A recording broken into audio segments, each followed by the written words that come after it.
यानंतरचे वक्ते आहेत माननीय अनिरुद्धजी रांजेकर. 2 मिनिटात त्यांच्याबद्दलची माहिती सांगते. ॲक्च्युली आपण सगळे त्यांना ओळखतो, एक बिल्डर म्हणून, एक कलाकार म्हणून. तर आपल्या नवसह्याद्री भागामधले रहिवासी रांजेकर ग्रुपचे संचालक माननीय अनिरुद्धजी रांजेकर. त्यांच्या वडिलांच्या हाताखाली ते तयार झाले आणि त्यांनी कर्वेनगर किंवा कोथरूड परिसरामध्ये अनेक प्रोजेक्ट्स पूर्ण केले. पुण्यातील बांधकाम क्षेत्रामध्ये त्यांचा मोठा दबदबा असून खऱ्या पुणेकरांच्या पसंतीत उतरेल अशी दर्जेदार घरांची निर्मिती करण्यात त्यांचा हातखंड आहे. 1988 मध्ये त्यांचे वडील रवींद्र रांजेकर हे स्वतः पाटबंधारे खात्यामध्ये सिव्हिल इंजिनियर होते आणि त्यांनी रांजेकर रियाल्टीची सुरुवात केली. आणि आता सध्या रांजेकर वडील आणि मुलगा असं मिळून रांजेकर रियाल्टीचे यशस्वी संचालक म्हणून दोघं काम बघतायत. रांजेकर यांच्या मते कोणत्याही यशस्वी व्यवसायाचे गमक म्हणजे उद्योजकानं स्वतः आपल्या व्यवसायाचा 24 तासांचा नोकर समजून काम करणं. दे आसरासारख्या संस्थांच्या माध्यमातून ते नव्या उद्योजकांना मार्गदर्शन सुद्धा करतात. बांधकाम क्षेत्रातील त्यांचा गाढा अनुभव आणि सर्वसामान्यांचे घराबद्दलचे प्रश्न याबद्दल त्यांनी विविध मंचांवरून, सोशल मीडियावरून आणि संवाद साधलेला आहे. ते स्वतः रंगमंचावरील कलाकार आहेत, म्हणजे रंगकर्मी आहेत, त्यामुळे ते अनेक सांस्कृतिक कार्यक्रमांना देखील आर्थिक पाठबळ देत असतात. दी रिअल पॉडकास्ट यामध्ये अभिनेते संकर्षण कऱ्हाडे यांनी अनिरुद्ध रांजेकर यांच्याशी घर खरेदी आणि बांधकामाबद्दल मनमोकळ्या गप्पा मारलेल्या आहेत आणि त्यातून त्यांची यशस्वी व्यावसायिक प्रवासाची रहस्य उलगडलेली आहेत. आपण सगळ्यांनी ते सोशल मीडियावर ऐकलेलं, पाहिलेलं आहेच.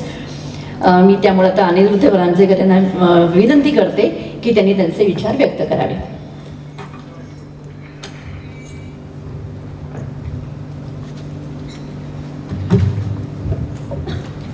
नमस्कार, सुप्रभात. आदरणीय व्यासपीठावरचे माझे सिनियर्स नाईक नवरे सर, त्यानंतर लिगल डिपार्टमेंटमधले आपण ज्यांना गुरु म्हणू शकतो असे कर्जतकर सर, त्यानंतर माझा मित्र प्रतीक हुबळीकर, माननीय मितालीताई सावळेकर आणि कुलदीपजी सावळेकर आणि चंद्रकांत दादा आणि लिगल टीम यांनी इथे आज आम्हाला बोलवून 2 विचार व्यक्त करायची संधी दिली, त्याबद्दल मी मनापासून त्यांचे आभार व्यक्त करतो. त्यानंतर आता जी काय आमची ओळख करून दिली त्याच्याबद्दल त्यातले मी तर म्हणेन 50% शब्द खरे असतात, कारण शेवटी व्यक्तीला बोलवण्याच्या आधी त्याच्याविषयी 2 चांगले शब्द बोलण्याची पद्धत असते. तर असा दबदबा विधबा काही आहे असं मला पर्सनली वाटत नाही, कारण बांधकाम व्यावसायिकाचा दबदबा आता सरांनी तेच सांगितलं, रेरा कायद्यामुळे कमी होणार आहे, त्यामुळे तो दबदबा असा मी शब्द न वापरता माझं म्हणणं जेवढं कस्टमर सेंट्रिक काम करता येईल अशा पद्धतीने आमचा प्रयत्न वारंवार असतो. सर, आजचा विषय जो आपण इथे बोलतो आहे तर त्याच्यामध्ये सगळ्यात महत्त्वाची गोष्ट आहे की आज रविवार सकाळ असून सुद्धा तुमच्यापैकी बरेच नागरिक इथे आलेले आहेत. सकाळी 9 वाजता मी बघितलं बाहेर लोक उभे होते. याचा अर्थ की आज पुण्यामधली होणारी रिडेव्हलपमेंट याची जेन्युइनली सगळ्यांना गरज आहे आणि ती गरज आहे म्हणून सगळेजण त्याला प्रायोरिटी देऊन इथे आलेले आहेत. मग त्याच्याविषयी एक चांगला संवाद होण्याची खूप गरज असते. बऱ्याच वेळा अशा कार्यशाळांमध्ये कायदेविषयक सल्ले दिले जातात, त्यानंतर सहकार खात्यामधनं काल आपल्याला मार्गदर्शन केलं गेलं, महसूल खात्याविषयीची माहिती दिली जाते, कन्व्हेन्स डीडबद्दल बोललं जातं. पण या कार्यशाळेचा आगळावेगळा उपक्रम मला पर्सनली असा वाटला की आज व्यावसायिक म्हणून किंवा बांधकाम व्यावसायिक म्हणून आम्हाला तुमच्यासमोर उभं करता आलं, कारण शेवटी आपण जेव्हा एखादं शहर घडवत असतो तेव्हा शहर घडवणारे खरे नागरिक तुम्ही असता, जे तुम्ही समोर बसलेले आहात. तुम्हाला तुमची घरं चांगल्या पद्धतीने डेव्हलप करायची असतात आणि त्याच्यामधनं शहर डेव्हलप होत जातं आणि ते करण्यासाठी एक बिल्डर हा त्याचा माध्यम असतो. आणि तुमचं आणि आमचं लग्न लावून देणारे हे सगळे नातेवाईक इथे आपल्याकडे इथे बसलेले आहेत स्टेजवरती. सो नॉर्मली बिल्डर आणि सोसायटी ह्यांच्यामध्येच अनफॉर्च्युनेटली संवाद हा चांगल्या पद्धतीने होत नाही किंवा तुटलेला असतो, किंवा बिल्डर हा नॉर्मली एक नॉन ॲक्सेसिबल एंटिटी आहे किंवा ह्याला आपण जाऊन कसे काय प्रश्न विचारावे हा अर्ध्या लोकांच्या मनामध्ये कायम प्रश्न पडलेला असतो. आणि हा संवाद मिस होत गेल्यामुळे अनेक गोष्टी त्याच्यापुढे होतात. म्हणजे रेरा कायद्याविषयी नाईक नवरे सरांनी इतकं चांगलं मार्गदर्शन केलं, पण मला पर्सनली असं नेहमी वाटतं की जेव्हा कुठल्याही प्रोजेक्टमध्ये एखादा छोटा डिले होतो, कुठाला प्रॉब्लेम येतो, त्याच्यामध्ये जर आपण दोन एंटिटीज समोरासमोर बसून प्रॉब्लेम सॉल्व्ह करू शकलो तर अशा कायद्याचा कमीत कमी वापर और गैरवापर हा होईल असं मला वाटतं. त्यामुळे ॲज अ व्यावसायिक आज सोसायटीनी आणि व्यावसायिकांनी म्हणजे बांधकाम व्यावसायिकांनी शहराच्या दृष्टिकोनातनं काय विचार केला पाहिजे हे आज विचार करणं खूप गरजेचं आहे. आज आपल्याला माहिती आहे की पुणे शहर हा आता सगळ्यांचा एकदम लाडका विषय होत चाललेला आहे, कारण की ऑब्व्हियसली जॉबच्या होणाऱ्या अपॉर्च्युनिटीज आहेत, शिक्षणाच्या उत्तम संधी आहेत, पुण्याचं वातावरण चांगलं आहे अजूनही, आणि इथे एक राहण्याच्या दृष्टिकोनातनं एक प्रेस्टिजियस चांगलं शहर आपलं मानलं जातं. पब्लिक ट्रान्सपोर्ट खूप चांगलं डेव्हलप होत चाललेलं आहे. त्यामुळे हळूहळू पुण्याकडे येण्याचा ओघ हा लोकांचा ऑलरेडी खूप जास्त होता. त्यात सध्याची जिओ पॉलिटिकल सिच्युएशन, अमेरिकेमधले किंवा परदेशामधले असणारे विजाचे इश्यूज, लोकांच्या नोकरीमध्ये निर्माण झालेल्या अनसर्टन्टीज, या सगळ्या गोष्टींमुळे गेल्या 1-1.25 वर्षामध्ये आम्हाला पुण्याकडे येणाऱ्या क्लायंट्सचा ओघ सुद्धा खूप मोठ्या प्रमाणामध्ये जाणवतो की लोकांना आता वाटतं की पुण्यामध्ये इन्व्हेस्टमेंट करून ठेवावी, कारण कधी आपल्याला जर परत देशात यावं लागलं तर आपलं एक चांगलं घर आपलं इथे असावं शहरामध्ये. आणि ह्याच्यामुळे ही जी अर्बन मुवमेंट आता मोठ्या प्रमाणामध्ये पुण्यामध्ये सुरू झालेली आहे, तर ह्या अर्बन मुवमेंटला केटर करण्याकरता आज एवढे प्रोजेक्ट चालू असलेले दिसतात.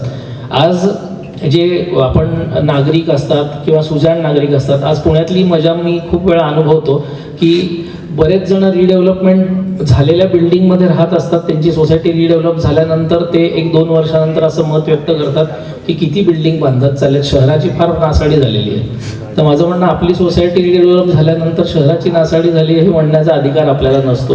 त्यामुळे समोरच्यांना तितक्याच पद्धतीने चांगल्या पद्धतीने सहकार्य करून त्यांची सोसायटी कशी चांगली रिडेव्हलप होईल याच्यामध्ये नागरिकांनी सुद्धा चांगल्या पद्धतीने सहभाग घेणं खूप गरजेचं आहे. दुसरी महत्त्वाची गोष्ट अशी आहे की शहरं जेव्हा विकसित होत जातात, शहरामध्ये एवढा एक साधी गोष्ट आहे, बांधकाम व्यावसायिक म्हणून माझ्यापेक्षा नाईक नवरे सर तर खूप मोठ्या प्रमाणामध्ये काम करतात. तर जेव्हा घरांची गरजच नसेल तर बांधकाम व्यावसायिक येऊन व्यवसाय करणारच नाही, तेवढ्या बिल्डिंग बांधणारच नाही. त्यामुळे आपल्याकडे घरांची ती डिमांड आहे. डिमांड सप्लाय रेशोमध्ये आपली लोकसंख्या ही आपली ताकद असल्यामुळे demand is always higher than supply, आणि या सिनॅरिओमध्ये प्रोजेक्ट्स आता मोठ्या प्रमाणामध्ये चाललेले आहेत. त्यामुळे आपण सगळ्यात पहिल्यांदा नागरिक म्हणून शहराकडे बघण्याचा दृष्टिकोन बदलण्याची खूप गरज आहे. आज 10-15-20 वर्षापूर्वी पुणे आमचं पेन्शनर्सचं पुणे होतं किंवा पुणे हे रिटायरमेंट नंतर येऊन सेटल होण्याचं शहर होतं, ही जरी इमेज असली तरी आता तेवढीच तडफदार तरुण पिढीचं सुद्धा ते पुणे आहे.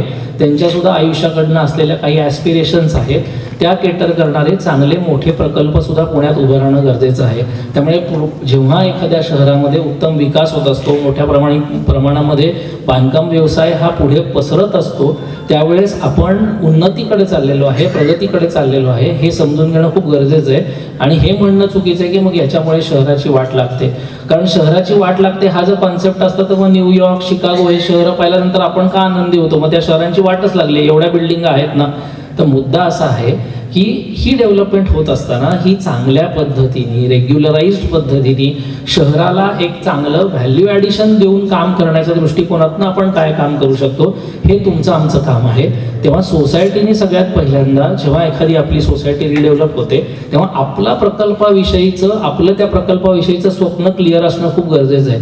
अनफॉर्च्युनेटली आज रिडेव्हलपमेंटमध्ये अनेक मेंबर्स असतील जे मार्गदर्शनासाठी इथे आलेले असतील, तिथे बिल्डर म्हणून आज मी त्यांना सांगायचा एक फार महत्त्वाची गोष्ट आणि प्रयत्न करीन की ऑफर हा शब्द जो आत्ता मार्केटमध्ये आहे तो कृपया जेव्हा रिडेव्हलपमेंट कराल ना तेव्हा सगळ्यात मनाच्या शेवटच्या टप्प्यामध्ये जपून ठेवा. कारण ऑफर ही जी गोष्ट आहे ना याच्यामुळे ही पूर्वी लहानपणी जसं 10वी-12वीच्या मार्कांविषयी लोकांमध्ये कॉम्पिटिशन असायची की तुझ्या मुलाला किती टक्के पडले, माझ्या मुलाला किती टक्के पडले, तसे हल्ली आम्हाला सिनियर सिटीजन्स सकाळी कुठेतरी बागेमध्ये गप्पा मारताना दिसतात, अरे मला 95% ऑफर मिळाली, मला 98% मिळाली, मला 150% ऑफर मिळाली. कंपॅरिझन करू नका. म्हणून मुद्दा असा आहे की शहरामध्ये तुम्हाला करून दिलेले नियम, तुमच्या प्लॉटच्या समोरचा असलेला रस्ता, त्याच्यावरती तुमच्या प्लॉटचा असलेला शेप, तुम्ही किती मेंबर्स आहात, त्यात किती पार्किंग्स बसू शकतात, या अनेक गोष्टींमुळे त्या बिल्डिंगचं डिझाईन हे बदलत असतं. त्यामुळे प्रत्येकाचा प्लॉट हा एक युनिक केस असते आणि त्याप्रमाणे ती ऑफर बदलत जात असते. त्यामुळे ह्या कंपॅरिझन्समध्ये न जाता आपल्या अवेलेबल असलेल्या स्पेसेसमध्ये आपण किती चांगलं घर बांधू शकतो, आपण प्रशासनाने आपल्याला अवेलेबल करून दिलेल्या इन्फ्रास्ट्रक्चरवरती ताण न येऊ देता आपली बिल्डिंग किती चांगली बांधू शकतो याचा विचार करणं नागरिकांनी सगळ्यात पहिले गरजेचं आहे आणि त्याच्याकरता नागरिक जे तुम्ही सोसायट्या जे चांगले कन्सल्टंट्स नेमता त्यांच्याशी तुमचा संवाद अतिशय क्रिस्टल क्लिअर असणं गरजेचं आहे. आज अनेक सोसायट्या रिडेव्हलप झाल्यानंतर सुद्धा आम्ही सुद्धा पाहतो की आज पूर्ण बिल्डिंग तयार होते आणि बिल्डिंग तयार झाल्यानंतर सगळ्यात मोठा प्रश्न भेडसावतो की अरे आपण एवढी मोठी बिल्डिंग बांधली, एवढे लोक राहायला आले, 4 व्हीलर्सची सोय झाली, 2 व्हीलर्सचं काय?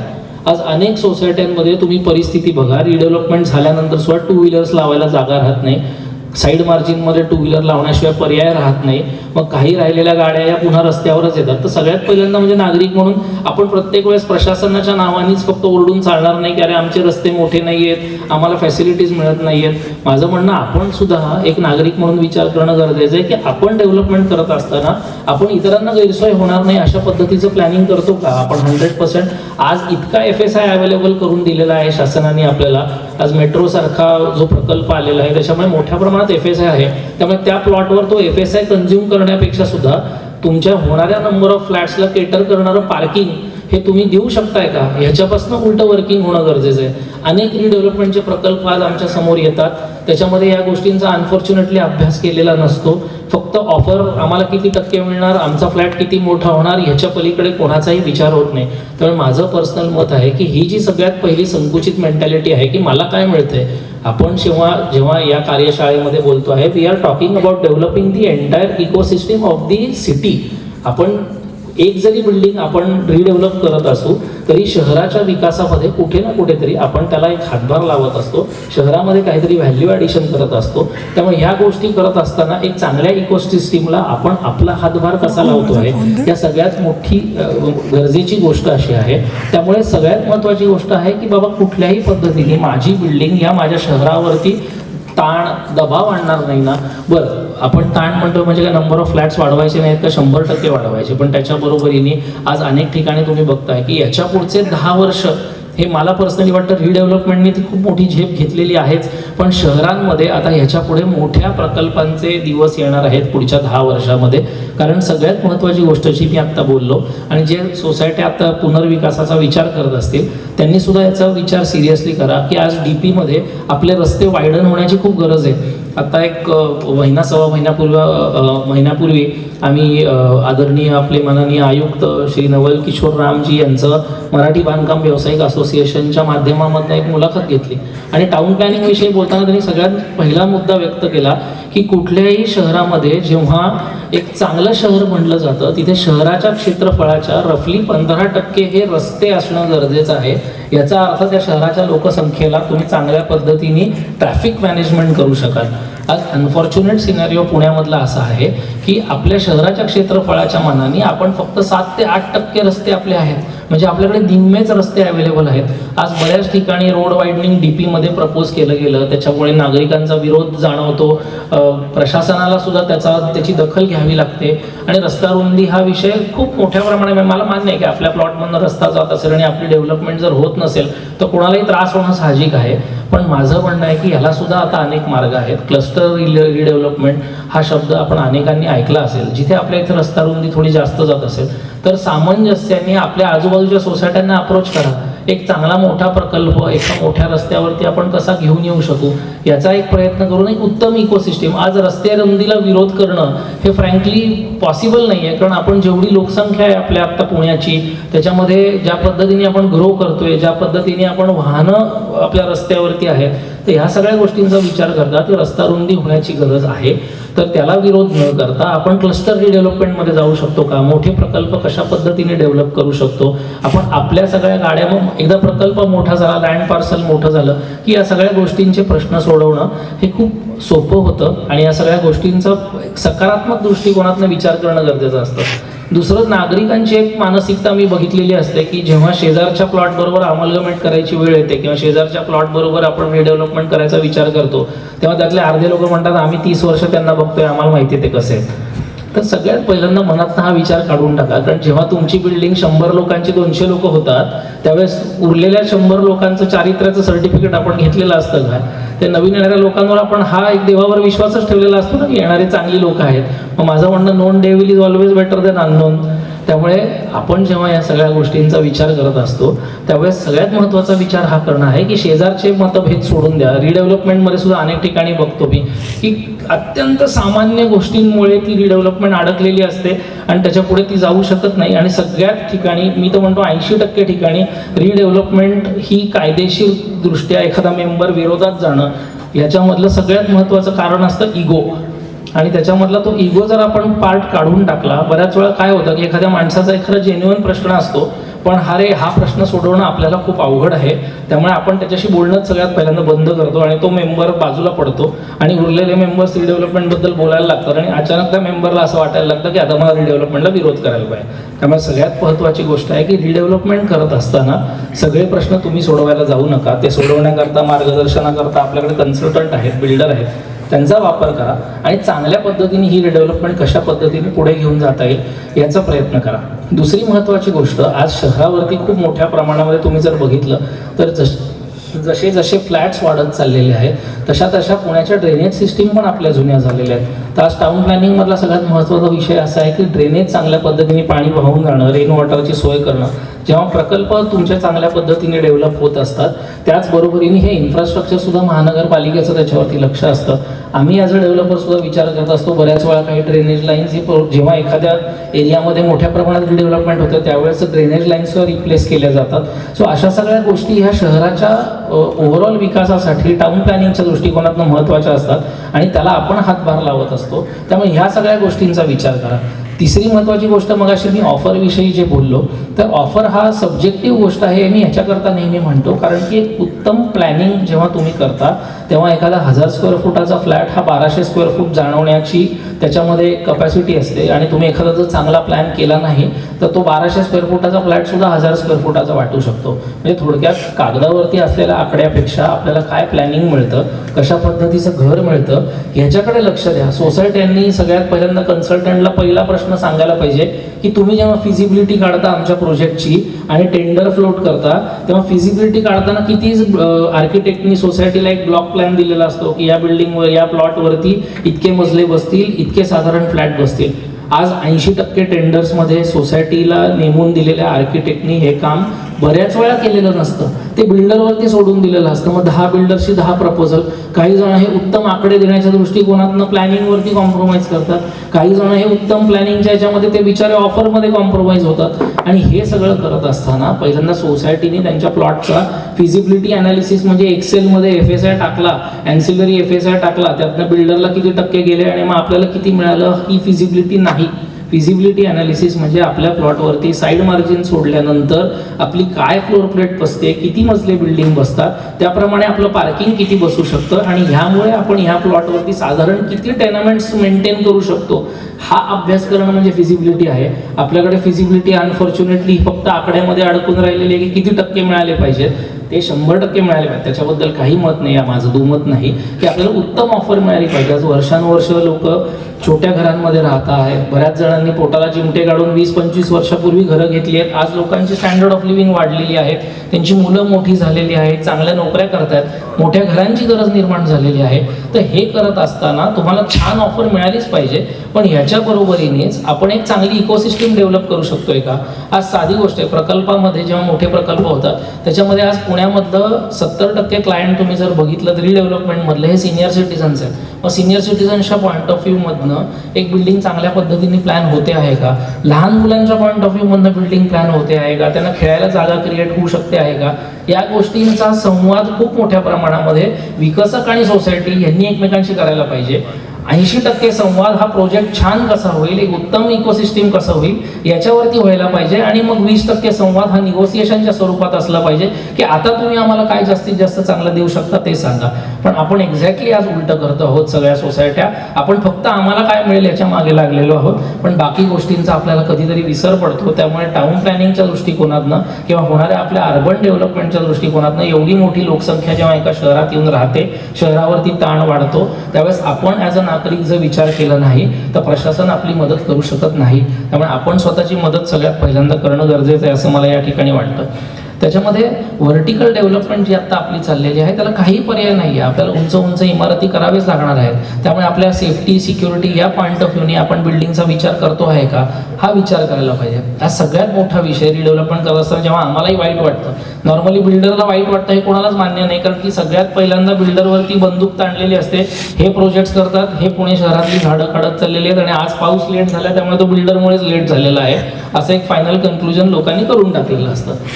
तर मुद्दा असा आहे की आज आम्ही सुद्धा जेव्हा प्रोजेक्ट्स करतो त्याच्यामध्ये आमचा खूप मनापासून प्रयत्न हा असतो. कोणालाही झाडं काढण्यामध्ये इंटरेस्ट नसतो, पण शेवटी आज बिल्डिंग करायची आहे, आपल्याला एवढी मोठी एक डेव्हलपमेंट करायची आहे, त्याच्यामुळे प्रशासनाकडनं परवानगी घेऊन ती कामं करणं गरजेचं असतं. त्याच्याबरोबर रिप्लांटेशन करणं गरजेचं आहे. त्याच्यापेक्षा सुद्धा जास्त आज प्रकल्पांमध्ये आपण सुद्धा इनबिल्ट ग्रीन स्पेसेस डेव्हलप करण्यासाठी नागरिकांनी म्हणून किती जणांनी आग्रह धरला आजपर्यंत बिल्डरकडे की तू प्लॅन 2 मिनिटं बाजूला सोड, तू आपल्या बिल्डिंगमध्ये आपल्या प्लॉटवरती किती ग्रीन स्पेसेस आम्हाला डेव्हलप करून देणार आहेस, याच्याविषयी किती जणांनी आग्रह धरला. तर मुद्दा असा आहे की आज जिथे काही मोठे प्रकल्प आम्ही करतो आहोत, आज 2 एकर 2.5 एकर 3 एकर 4 एकर पर्यंतच्या सोसायट्या आम्ही आता डेव्हलपमेंटला घेतलेल्या आहेत. त्याच्यामध्ये आमचा सगळ्यात पहिला ब्रीफ टू आर्किटेक्ट इज दिस की आपला प्लॉट जर 100 स्क्वेअर फुटाचा असेल तर त्याच्यामधनं किमान 30 ते 40% ओपन स्पेस सोडा, ज्याच्यावरती आम्हाला प्लांटेशन करता येईल, आम्हाला ग्रीनरी वाढवता येईल, एक चांगली इकोसिस्टम डेव्हलप करता येईल. तर ही गरज जशी आम्ही मांडतो आहे तशीच नागरिक म्हणून तुम्ही सुद्धा मांडावीत अशी माझी इच्छा आहे. कारण शेवटी ग्रीन स्पेसेस जर आपण मेंटेन करू शकलो नाही तर आपण मला मान्य आहे की आपण आज अनेक झाडं काढली जातात, आम्हाला मनापासून वाईट वाटतं आणि त्याला अनफॉर्च्युनेटली डेव्हलपमेंटमध्ये पर्याय पण नाही आहे. पण त्याला पर्याय हा नक्की आहे की आपण नवीन होणाऱ्या प्रकल्पांमध्ये चांगली झाडं लावून ग्रीनरी आणि ग्रीन स्पेसेस हे चांगल्या इकोसिस्टम्स कशा डेव्हलप करू. पुढची महत्त्वाची गोष्ट अशी आहे की एक बिल्डिंग हँडओव्हर झाल्यानंतर तुम्ही शहराच्या दृष्टिकोनातून विचार करत असताना आपण आपले रिसोर्सेस वाईजली वापरतो आहोत का, याचा मनापासून विचार करूया. आज दिवसाआड पाणी पुण्यामध्ये यायला लागलेलं आहे, पुढच्या वर्षी असं होणार नाही अशामुळे आशा करूया. कारण इरिगेशन डिपार्टमेंटमध्ये आम्ही जेव्हा संवाद साधला तेव्हा हा प्रश्न नेहमी आम्हाला विचारला जातो की अरे पुण्याचं काय होणार आहे, तुम्ही एवढी घरं बांधताय, पाण्याचं तुम्ही काय करणार आहात. तर त्याच्याकरता इरिगेशनमधल्या एका अत्यंत सिनियर अधिकाऱ्याशी जे आता रिटायर झाले त्यांच्याशी आम्ही संवाद साधला. तर त्यांनी स्पेसिफिकली सांगितलं की Pune where it comes to water is very lucky. आपल्याला पुढचे 15 ते 20 वर्ष तरी मिनिमम पाण्याकडे बघायची गरज नाही आहे. आज आपलं पाणी खूप मोठ्या प्रमाणामध्ये वेस्ट होतं, हा आपला खूप मोठा प्रॉब्लेम आहे आणि त्याच्यामुळे आपण पाणी कपातीला फेस करतो आहोत. तर आज प्रकल्प करत असताना अगदी मनापासून मी बघतो की एक उत्तम प्रकल्प दाखवण्यासाठी आज होर्डिंगवरती सगळ्यात पहिला फोटो येतो तो म्हणजे आमच्या इथे एक प्रशस्त स्विमिंग पूल आहे. गरज आहे का आपल्याला स्विमिंग पूलची बिल्डिंगमध्ये मोठ्या प्रकल्पांमध्ये, याचा मनापासून विचार करा. तो रिसोर्सेस पाण्याचा आपण मेंटेन करू शकणार आहोत का. आज चांगले क्लब्स आहेत त्याचा वापर करून आपण स्विमिंग पूलची भूक भागवू शकतो आपली. तर ह्या काही गोष्टींची गरज आपल्याला आहे. दुसरी महत्त्वाची गोष्ट सुवेज ट्रीटमेंट प्लांट्स. आज अनेक प्रोजेक्टमध्ये मोठ्या प्रमाणामध्ये STPs केले जातात. आज STPचं पाणी खरंच ट्रीट होऊन सोसायटीमध्ये रिसर्क्युलेट होऊन किती ठिकाणी वापरलं जातं, याचा जेन्युअनली विचार सोसायटीजनी, बिल्डर तर आम्ही बिल्डर म्हणून करत असतो, प्रयत्नही करत असतो, पण फक्त ही टाळी एका हाताने वाजणार नाही. आपल्याला सगळ्यांनी एकत्र मिळून याच्यावरती काम करायची गरज आहे. आणि ह्याच्या पुढे जिथे जिथे आपल्याला सुवेज ट्रीटमेंट प्लांट्स आपल्या शहरामध्ये आहेत ते पाणी जेन्युअनली रिसर्क्युलेट होऊन ते तसंच्या तसं वापरलं गेलं पाहिजे, ही जबाबदारी आपली आहे. याच्यावरती आपण खूप प्रयत्न करणं गरजेचं आहे.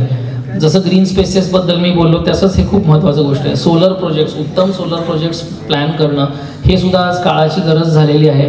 ती सुद्धा रिडेव्हलपमेंटमध्ये तुम्ही तुमच्या मनामध्ये गरज ठेवा. आणि महत्त्वाची गोष्ट पुन्हा एकदा as a builder before I close down on my comments, आज पर्सनली असं मला वाटतं की आज सिव्हिल धंद्यामधलं, कन्स्ट्रक्शन धंद्यातलं, प्लॅनमधलं प्रत्येकाला प्रत्येक गोष्ट कळत असते. जिथे कळत नाही तिथे कन्सल्टंटची मदत घ्या. पण माझं म्हणणं की सगळ्यात महत्त्वाचा फोकस जो आहे तो उत्तम प्लॅनिंगवरती ठेवा. घरं छान कशी होतील, तुमची व्हेहिक्युलर मुवमेंट किती उत्तम पद्धतीने होऊ शकेल आणि आपल्या प्रकल्पांचा आपल्या आजूबाजूला आणि पर्यायाने आपल्या सिस्टीमवरती कुठल्याही पद्धतीने ताण येणार नाही ना, उत्तम लाईट व्हेंटिलेशन आपल्या घरामध्ये येऊ शकतंय ना, या सगळ्या गोष्टींचा तुम्ही विचार विचार करा. लाईट व्हेंटिलेशन इतकी याच्याकरता उल्लेख केला मी, कारण चांगला लाईट आणि चांगलं व्हेंटिलेशन असेल तर आपण पर्यायाने कमी दिवे लावणार आहोत आणि कमी एअर कंडिशनर्स वापरणार आहोत. पुन्हा एकदा सिस्टीमवरचा ताण कमी होण्याकरता त्याचा आपली मदत होणार आहे. त्यामुळे नागरिकांनी आणि विकसकांनी एकत्र हातात हात घेऊन एक उत्तम संवाद जर साधला तर एक सुंदर प्रकल्प निर्माण होऊ शकतो आणि तो शहरावरती एक चांगली प्रतिमा शहराची तो निर्माण करू शकतो अशी मला खात्री आहे. आणि शेवटी बदल घडवणारे हे आपणच असतो. त्यामुळे तो कशा उत्तम पद्धतीने आपण घडवू शकू याच्यावरती आपण प्रयत्न करणं खूप गरजेचं आहे. आजच्या या चांगल्या कार्यशाळेमध्ये मला इथे बोलायची संधी दिल्याबद्दल पुन्हा एकदा सगळ्यांचे आभार आणि तुम्ही इतके पेशंटली ऐकून घेतलात त्याच्याबद्दल पण धन्यवाद. जय हिंद, जय महाराष्ट्र.